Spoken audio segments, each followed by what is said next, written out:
अब हमारी third property जो आती है, थर्ड प्रॉपर्टी है, उसका नाम है एसोसिएटिव। ठीक है, एसोसिएटिव प्रॉपर्टी हमको क्या कहती है? एसोसिएटिव प्रॉपर्टी का सिर्फ इतना मतलब है कि लेफ्ट हैंड साइड और राइट हैंड साइड की इक्वल वैल्यू आनी चाहिए जब हम पेयरिंग चेंज कर देते हैं। ठीक है, फर्स्ट फैक्टर क्या होता है? इसमें 3 नंबर होते हैं। ठीक है, मान लीजिए एडिशन के केस ले रही हूँ मैं। ठीक है, एग्जांपल के लिए एडिशन का केस ले रहे हैं हम, 5 + 2 + 3। ठीक है, ये आपका लेफ्ट हैंड साइड हो गया और same terms right hand side आएंगे, 5 + 2 + 3। इस केस में मैं पेयर ले रही हूँ 5/2। ठीक है, एक पेयर लिया 5/2, पेयर मतलब कि आपने एक ब्रैकेट लिया। ठीक है, अब इस पेयर का मतलब ये नहीं कि सिर्फ 2 ही नंबर हो, पेयर का मतलब कितने भी नंबर हो सकते हैं, बट कहने का मतलब कि आपने पहले 2 नंबर ले लिए और फिर राइट हैंड साइड आपने बचे हुए 2 नंबर ले लिए, यानी कि दूसरा पेयर ले लिया आपने। जब अपना पेयर चेंज किया तो क्या आपका लेफ्ट हैंड साइड और राइट हैंड साइड इक्वल आ रहा है?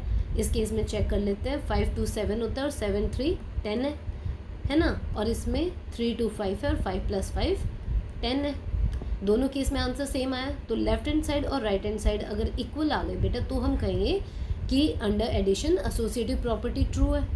ठीक है, कौन से नंबर के लिए? 5 2 क्या है हमारा? नेचुरल, सारे नंबर है ये, है ना। 5 नेचुरल नंबर भी है, होल नंबर भी है, रैशनल नंबर भी है और इंटीजर भी है। ठीक है, तो इससे हमको क्या पता चलता है? अंडर एडिशन सारे नंबर के साथ ही ये प्रॉपर्टी ट्रू होगी।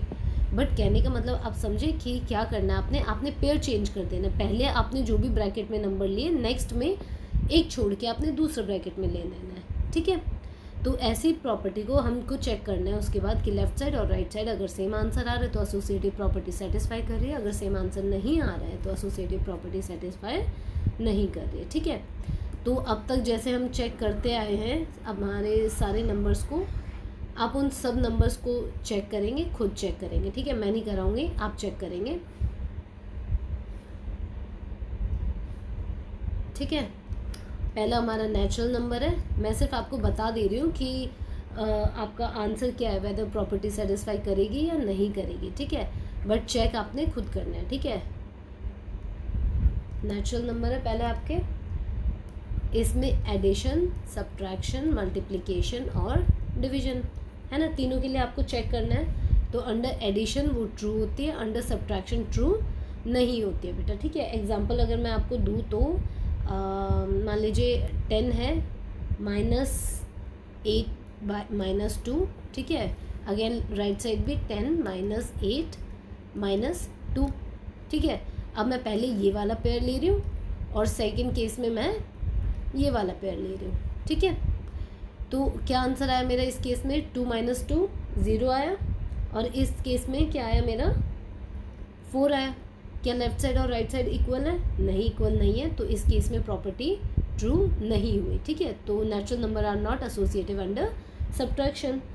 और मल्टीप्लिकेशन में ये प्रॉपर्टी ट्रू हो जाएगी बेटा। आप कोई भी नंबर्स को पेयर करोगे और मल्टीप्लाई करोगे तो आपको हमेशा सेम नंबर मिलेगा, लेफ्ट हैंड साइड और राइट हैंड साइड। ठीक है, लेकिन डिवीजन में भी अगेन फॉल्स हो जाती है, वही चीज़ है। 1 एग्जांपल अगर ले तो 12 डिवाइडेड बाय 6 किया, डिवाइडेड बाय 2। ठीक है, अगर एक बार मैंने ये वाला ब्रैकेट ले लिया तो मेरा क्या आंसर आ रहा है? 1 आंसर आ रहा है, और 12 डिवाइडेड बाय 6 डिवाइडेड बाय 2 और ब्रैकेट अब की बार ये वाला ले लिया तो मेरा आंसर क्या आ रहा है? मेरा आंसर 4 आ रहा है, राइट।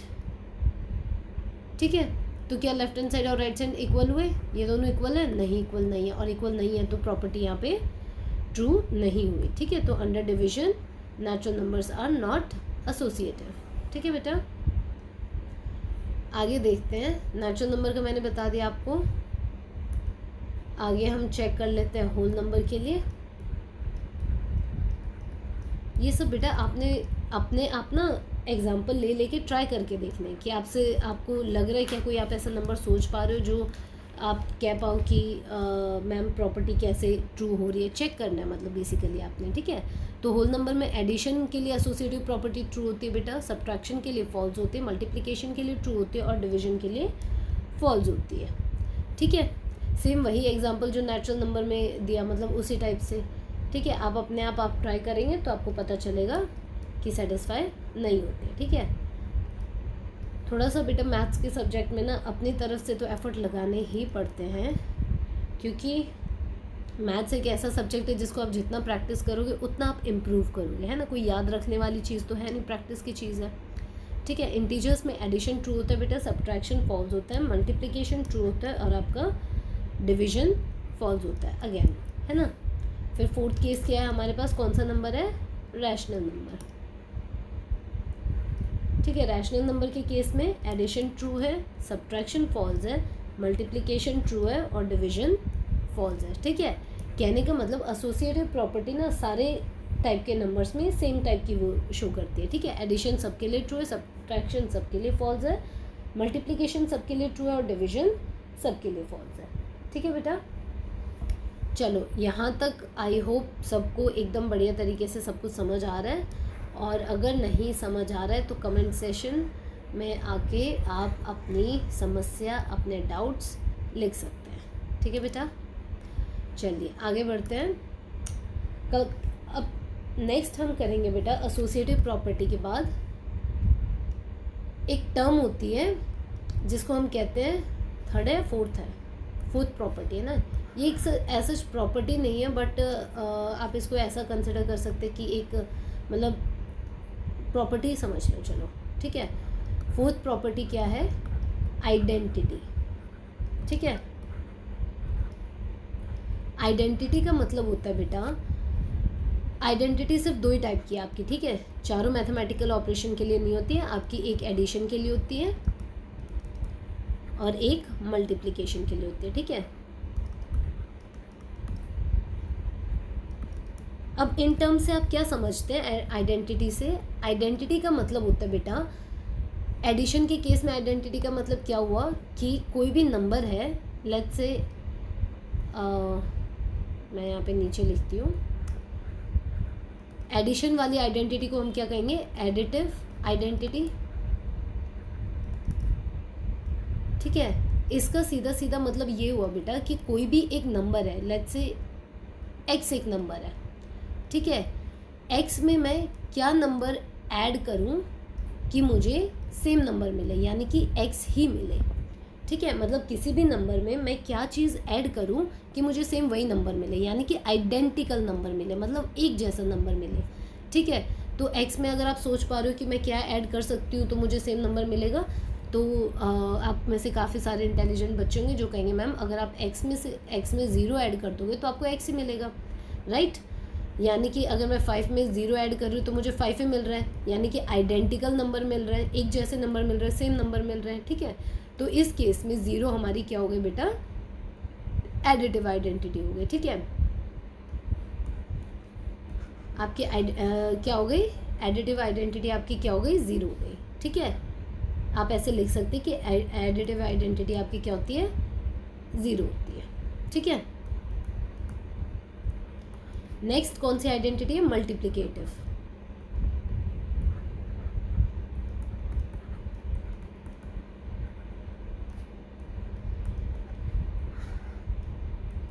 ठीक है। अगेन मल्टीप्लिकेटिव आइडेंटिटी में भी आपने क्या करना है, आपने करना है कोई भी नंबर है, लेट्स से अगेन एक्स ही है, उसको मैं मल्टीप्लाई कर रही हूँ किसी नंबर से, तो मुझे आंसर में क्या मिलना चाहिए बेटा, एक्स ही मिलना चाहिए, है ना। आइडेंटिकल नंबर मिलना चाहिए, सेम नंबर मिलना चाहिए। तो आप बताइए मुझे एक्स को मैं किस नंबर से मल्टीप्लाई करूँ कि मुझे सेम नंबर मिले, तो आप कहेंगे इंटेलिजेंट बच्चे हैं क्योंकि आप लोग कहेंगे मैम एक्स को आप 1 से मल्टीप्लाई करके देखो ना, आप अगर 1 से मल्टीप्लाई करोगे तो आपको सेम नंबर मिलेगा। जैसे कि मैं अगर 3/2 को मल्टीप्लाई कर रही हूँ 1 से तो मुझे क्या आंसर मिल रहा है, 3/2 मिल रहा है ना। 5 को मल्टीप्लाई कर रही हूँ 1 से, 5 मिल रहा है, आइडेंटिकल नंबर मिल रहा है, एक जैसे नंबर मिल रहा है, तो मेरी मल्टीप्लिकेटिव आइडेंटिटी क्या हो गई, 1 हो गई, ठीक है। और एडिटिव आइडेंटिटी क्या थी, 0 थी, ठीक है। चलिए अब आगे देखते हैं, आइडेंटिटी हमने देख लिया, क्लियर है ना बेटा सबको ये चीज़। इतनी खैर मुश्किल कुछ है नहीं इसमें कि आप लोगों को समझ ना आए, बट स्टिल अगर है तो कोई डाउट आप लिख सकते हैं नीचे, ठीक है। आइडेंटिटी के बाद हम आगे बढ़ेंगे, तो कौन सी प्रॉपर्टी होगी, नंबर 5 हो गई, है ना। एक और चीज़ होती है बेटे जिसको हम कहते हैं इनवर्स, ठीक है। इन्वर्स भी हमारे दो ही टाइप के होते हैं बेटा, ठीक है। पहला होता है हमारा एडिटिव इन्वर्स,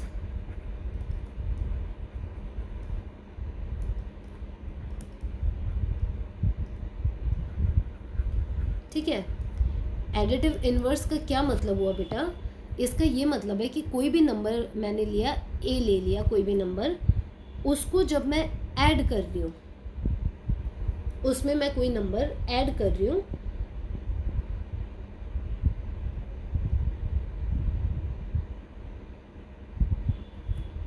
तो मुझे 0 मिलना चाहिए, ठीक है। यानी कि मैं किसी भी नंबर में ए में कोई नंबर है, ठीक है, 1 2 3 4 5 10 -10 -11 कोई भी नंबर हो सकता है, ठीक है। ए में कोई भी नंबर है, इसमें मैं क्या ऐड करूं कि मुझे 0 मिले, ठीक है। वही इसका क्या होगा, एडिटिव इन्वर्स होगा। तो आप खुद सोच के बताएं कि मैं ए में क्या ऐड कर सकती हूँ, ठीक है। आप कहेंगे मैम आप ए में ना -a ऐड करके देखिए, ठीक है। यानी कि अगर मेरा नंबर है 2 में मैंने ऐड कर दिया -2, तो मुझे क्या मिलेगा, 0 मिलेगा। या फिर आप ऐसे कह सकते हैं कि 2 -2 कर दिया मैंने तो आपको 0 मिल रहा है ना।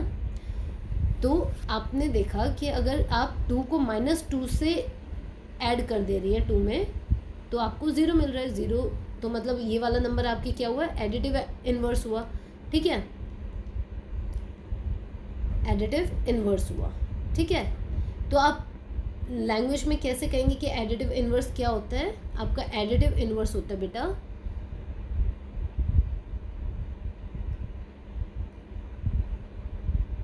नेगेटिव ऑफ गिवन नंबर,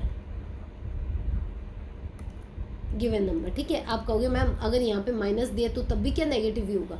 हाँ बेटा, अगर यहाँ पे माइनस दिया, मान लीजिए -5 दिया और आपसे पूछा है कि इसका एडिटिव इन्वर्स निकालो, तो आपने क्या कहा मैंने, नेगेटिव ऑफ गिवन नंबर, ठीक है। तो आप इसमें ऐड करेंगे, क्या ऐड करेंगे, negative of given number. Given number क्या है आपका, -5 है ना। नेगेटिव ऑफ गिवन नंबर आप ऐड करेंगे तो ये माइनस माइनस क्या हो जाएगा, प्लस हो जाएगा, यानी कि -5 + 5 हो गया ये, है ना, जो कि आपको क्या देगा, 0 देगा, ठीक है।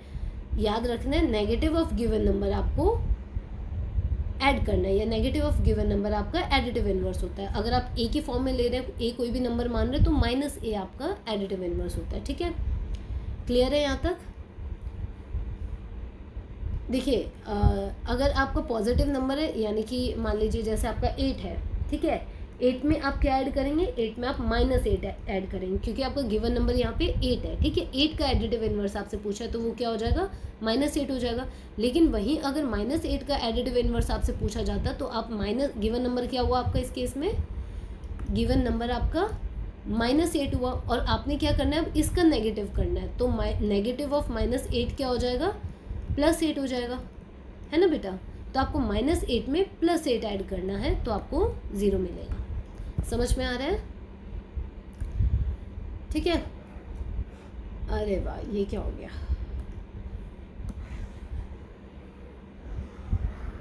ठीक है। एडिटिव इन्वर्स हमने देख लिया। अब नेक्स्ट हमने देखना है मल्टीप्लिकेटिव इन्वर्स,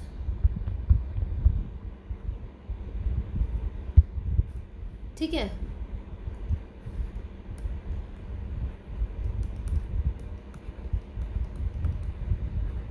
मल्टीप्लिकेटिव इन्वर्स,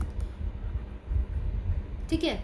जैसे एडिटिव इन्वर्स के केस में हमने एक नंबर चुना था a, जिसमें हम कुछ ऐड कर रहे थे तो हमें 0 वैल्यू मिल रही थी। लेकिन मल्टीप्लिकेटिव के इन्वर्स के केस में आपने क्या करना है, a को आपने मल्टीप्लाई करना है किसी ऐसे नंबर से कि आपको मल्टीप्लाई करने के बाद आंसर मिले 1, ठीक है। तो आप किस नंबर से मल्टीप्लाई करेंगे, आप अपना बहुत सारा दिमाग चलाएंगे तो आपको पता चलेगा कि a को हम 1/a से अगर मल्टीप्लाई करते थे तो ये दोनों तो आपस में कट जाएंगे, तो आंसर में क्या मिलेगा, 1 मिलेगा। तो इस केस में हमारा मल्टीप्लिकेटिव इन्वर्स क्या हो गया, रेसिप्रोकल ऑफ गिवन नंबर, ठीक है। आप कैसे कहेंगे, रेसिप्रोकल ऑफ गिवन नंबर, ठीक है, स्टेटमेंट फॉर्म में लिखे तो। क्यों बेटा, क्योंकि अगर आप नंबर ले रहे हो 5 तो 5 का रेसिप्रोकल क्या होता है, 1/5 होता है, तो आपका मल्टीप्लिकेटिव इन्वर्स क्या हो गया, 1/5 हो गया, ठीक है।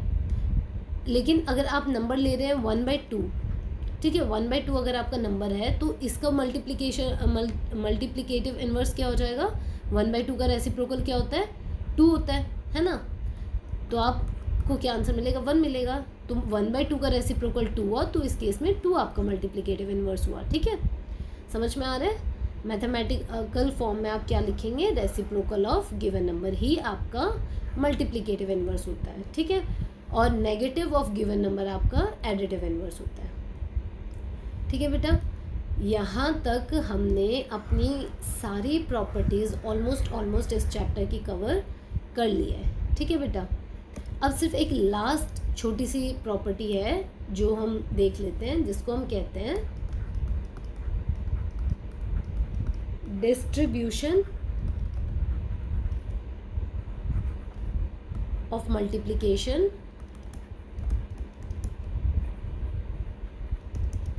ओवर एडिशन और सब्ट्रैक्शन। ठीक है,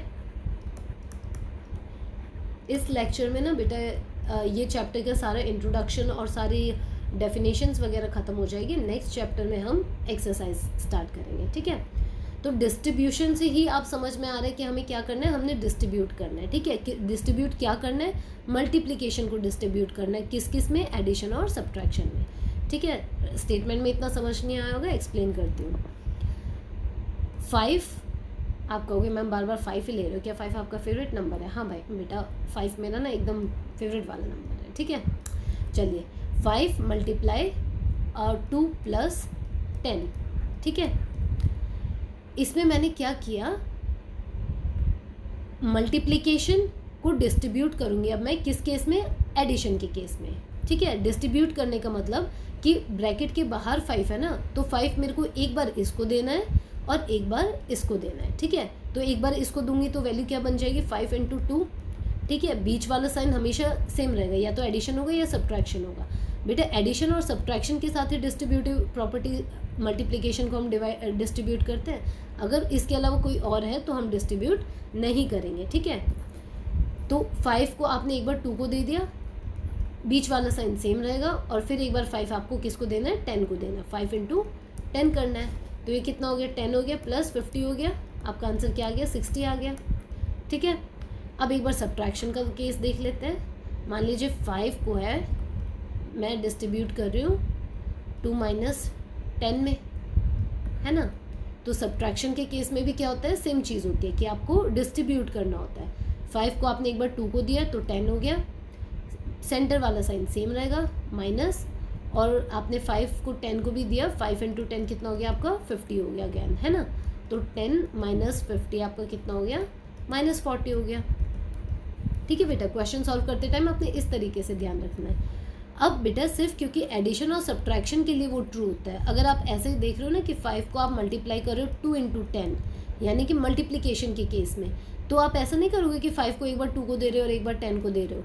ठीक है, आप इनको बस डायरेक्टली मल्टीप्लाई करोगे। चाहे 5 × 10 2 × 10 कितना हो गया, 20 × 5 100, है ना। मल्टीप्लिकेशन के केस में हम डिस्ट्रीब्यूशन नहीं करते हैं बेटा। ठीक है, 5 ही दोनों के पास नहीं जाएगा ब्रैकेट के, एक बार ही मल्टीप्लाई होगा। ठीक है, और बॉडमास का रूल तो आप सभी ने पढ़ा ही हुआ है। ठीक है, एक तो ये तरीका हो गया इस चीज़ को कहने का कि आपने 5 को डिस्ट्रीब्यूट कर देना है। दूसरा तरीका क्या है बेटा, अगर मान लीजिए मुझे दिख रहा है 10 - 50, क्या आपको दिख रहा है इन दोनों में 10 कॉमन आ रहा है, यानी कि इस नंबर को मैं 10 × 1 लिख सकती हूँ और इस नंबर को मैं 10 × 5 लिख सकती हूँ, है ना। तो अगर इन दोनों में से मैं 10 कॉमन ले लूँ, 10 बाहर ले लूँ, तो क्या टर्म बचेगी अंदर, 1 - 5 बचेगी, है ना। तो अब आप समझिए कि ये बाहर जो टर्म है उसका क्या इन एक्चुअल मतलब वो हम डिस्ट्रीब्यूट क्यों करते हैं उसको ब्रैकेट के अंदर, क्योंकि अभी देखा बेटा हमने कि ऑलरेडी वो टर्म दोनों टर्म्स में कॉमन आ रही है, कॉमन आ रही थी इसलिए हमने बाहर ले लिया। ठीक है, अगर मैं अंदर वापस ब्रैकेट के जाऊंगी तो इसको इससे मल्टीप्लाई करना पड़ेगा और इसको, एक सेकेंड बेटा,